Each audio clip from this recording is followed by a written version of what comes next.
Gia de Guzman, final na talaga. Pwede nga ba ang batang ito nakapalitan niya sa Alas Pilipinas? At may tatapusin na ang kontrata at hindi na muli babalik pa. OMG, sayang naman. At Petrogas, Mamaw Dis Conference at Bella Belen may naiinggit. Bakit?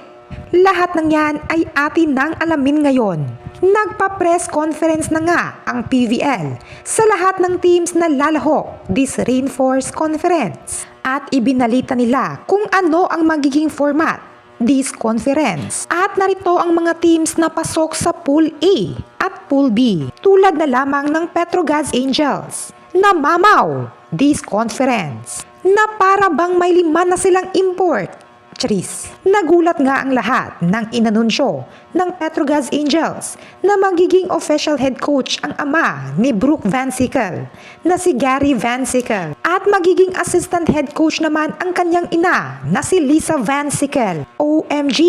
Family reunion ang atake. Hindi talaga maitatanggi na sobrang lakas ng lineup ngayon ng Petrogas knowing na magbabalik na rin si MJ Phillips. At ang kanilang import na binigyan sila ng back-to-back championship na si Lindsay Van der Weide.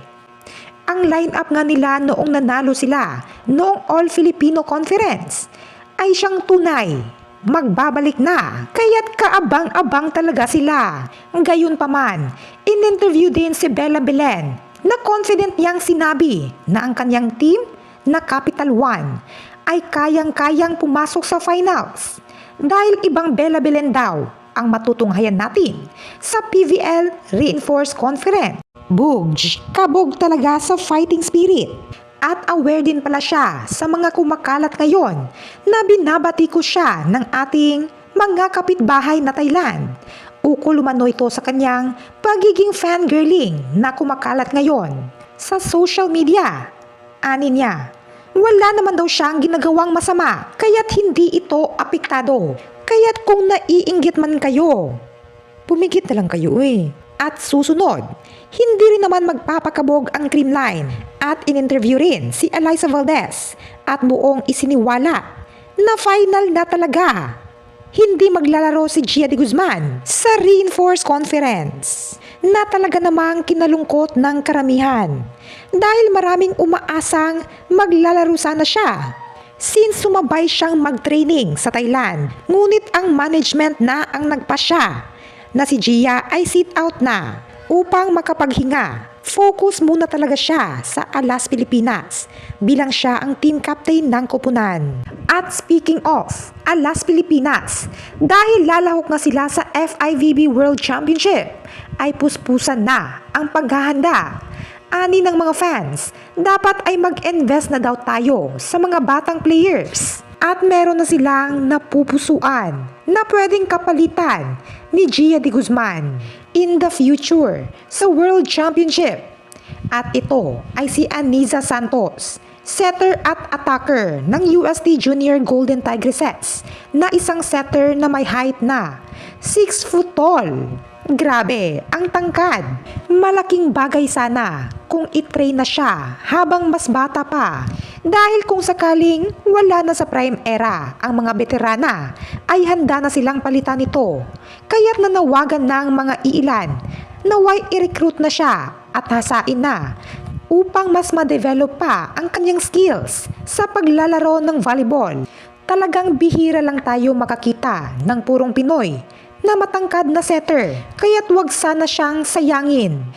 At sa Alas Pilipinas Men's Volleyball naman, hindi makakaila na sumasabay na tayo sa dekalibring world class volleyball.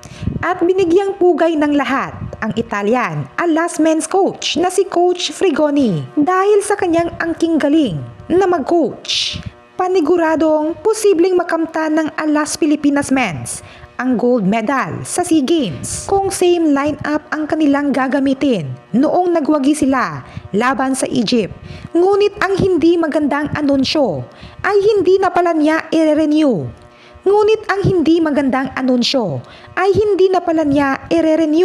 ang kanyang kontrata. Posibleng hanggang SEA Games lang ito.